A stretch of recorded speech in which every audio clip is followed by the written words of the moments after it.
आपने मेरी जितनी भी travel log social media videos देखी हैं वो ये 3 साल की ट्रैवलिंग की है। लेकिन मैं आपको ये बताऊं, मेरे दोस्त जानते हैं मैं बचपन से बहुत ट्रैवल करता हूँ डिफरेंट चीज़ों को एक्सपीरियंस करने के लिए, और इसमें रिलीजन सबसे पहले। एज अ टूरिस्ट बचपन से लेके आज तक मैं 77 कंट्रीज़ घूम चुका हूँ। मुझे 100 कंट्रीज़ का टारगेट पूरा करना है, और जो जो एक्सपीरियंस रिलीजन का मुझे हुआ है वो मैं आपसे शेयर करता हूँ। इससे पहले कि मैं आपको टॉप 5 एक अलग किस्म के रिलीजन बताऊँ दुनिया के, तो मैं ये कहना चाहता हूँ मैं हर रिलीजन की रिस्पेक्ट करता हूँ, और ये सिर्फ इन्फॉर्मेशन के लिए आपसे शेयर कर रहा हूँ। नंबर 5, एक रिलीजन है जिसका नाम है क्रिएटिविटी मूवमेंट, जिसका मकसद है फेडरल जजेस को किल करना। व्हाट? क्रिएटिविटी रिलीजन जो है बेसिकली उसका लोगो ये है। इसके मैथ्यू हेल खलीफा हैं आजकल, जो जेल भी बहुत दफ़ा जा चुके हैं। एंटी सैनिटी इनकी थ्योरी है बेसिकली।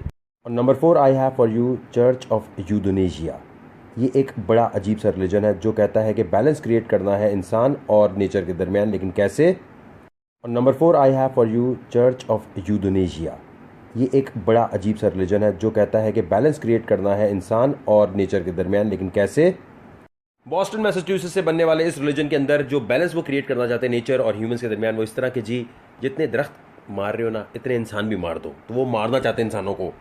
तो ये इंसानों को मारना इसलिए चाहते हैं कि ताकि ये बैलेंस क्रिएट करें नेचर और ह्यूमंस के दरमियान। लेकिन ये रूल इनको सबसे पहले अपने ऊपर अप्लाई करना चाहिए। रियलिटी शोज, पैरानॉर्मल एक्टिविटीज़ और इसके साथ साथ एलियंस के साथ कम्युनिकेशन कैसे होती है, इस पर बड़ा मैंने सर खपाया एक ज़माने में। उसी वक्त मुझे एक रिलीजन मिला, द यूनिवर्स पीपल।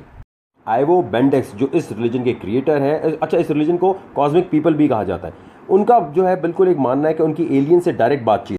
इस मज़हब के मानने वालों का आइडिया ये है कि ज़िंदगी हमेशा एक प्लैनेट से दूसरे प्लैनेट पर ट्रैवल करती है, और ये ट्रैवल करने के लिए जिनकी अच्छी डीड्स होंगी उनको एलियंस। आइवो बेंडेक्स ने बहुत सारे एक्सपेरिमेंट करके कुछ लोगों को ये साबित भी किया, देखो मेरी एलियंस के साथ हेलो हाय सलाम दुआ है, तो जब भी एलियंस चाहेंगे हमें वो यहाँ से कहीं ले जाएंगे। और ये रिलीजन बिलीव करता है कि जब भी दुनिया तबाह हो रही होगी तो एलियंस यहाँ से उन लोगों को सिर्फ अपने प्लैनेट पे लेके जाएंगे जिन्होंने यहाँ अच्छे काम किए होंगे। अब अच्छे काम की डेफिनेशन इनकी बड़ी अलग है।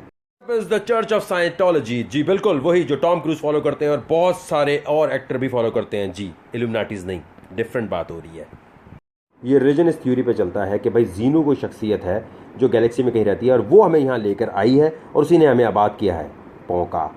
टॉम क्रूज के इस फेवरेट रिलीजन के बाद जो नेक्स्ट रिलीजन है जिसके कुछ लोगों से मुझे मिलने का इत्तफाक हुआ, वो है the temple of psychic youth. ये बड़ा क्रीपी है। इनके सारे बिलीव्स इस चीज़ पे रिवॉल्व करते हैं कि इंसान के दिमाग से आप कुछ भी कर सकते हैं। टेलीपैथी और साइकिक जो जो चीज़ें ना, उसके लिए इनके पास प्रैक्टिसेस हैं और ये सोचते हैं उससे कुछ होता भी है।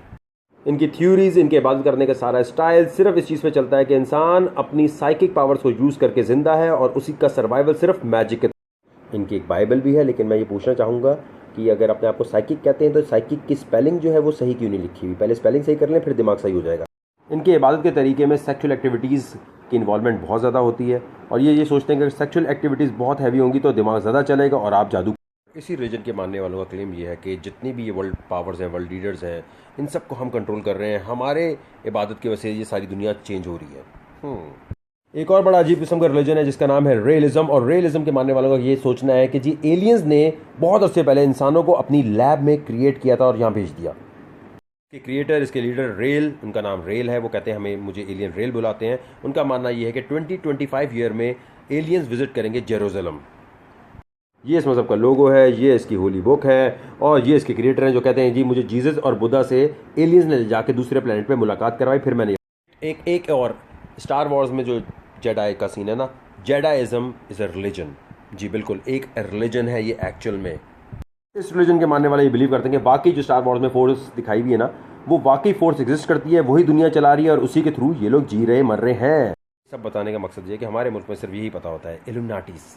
अबे इल्यूमिनाटीज़ कुछ भी नहीं है, दुनिया में करोड़ों मज़हब हैं और वेट किस्म के, लेकिन इस्लाम को फॉलो करें बेस्ट है। ट्रस्ट मी, इस्लाम ने जो रूल्स एंड रेगुलेशंस बता दिए ना, ये बाकी मज़हब कुछ भी नहीं बेचते इसके सामने। लेकिन जिसने जो फॉलो करना है फॉलो करे। हम आपके घर का बिल नहीं भरते, आप हमारे घर का बिल नहीं भरते। बाय। चलें ट्वीट करें और ज़रा फेसबुक पे हर एक को बताएं कि बेटा जो इन्फॉर्मेशन वकार ज़का दे रहा है ये और कोई भी नहीं देता। एक और चीज़ देखें, इस्लाम के ऊपर जब कोई डिस्कशन हो रही हो ना और कोई आपसे नॉन मुस्लिम बात कर रहा हो तो लड़ा नहीं करें, बहस ना किया करें, लॉजिकली उसे एक्सप्लेन किया करें। लड़ पड़ते हैं आप तो। जिस भी मज़हब के मानने वालों से मैं मिला हूँ और बहुत सारे लिबरल आर्ट्स के स्टूडेंट्स के जब भी कॉन्फ्रेंस होती है वहाँ जाता हूँ तो वहाँ भी यही बात होती है, यार मुसलमान हर बात पे लड़ पड़ते हैं, बात नहीं करते लड़ पड़ते हैं। डिस्कशन में जीतने के लिए अगर बात नहीं पता तो बोलो यार मैं कल पढ़ के आता हूँ फिर बात करूँगा, लेकिन ना दूसरे को सेटिस्फैक्शन वाला आंसर दो। लड़ो नहीं, ओ इस्लाम के बारे में ये क्यों बोल दिया, वो क्यों बोल दिया।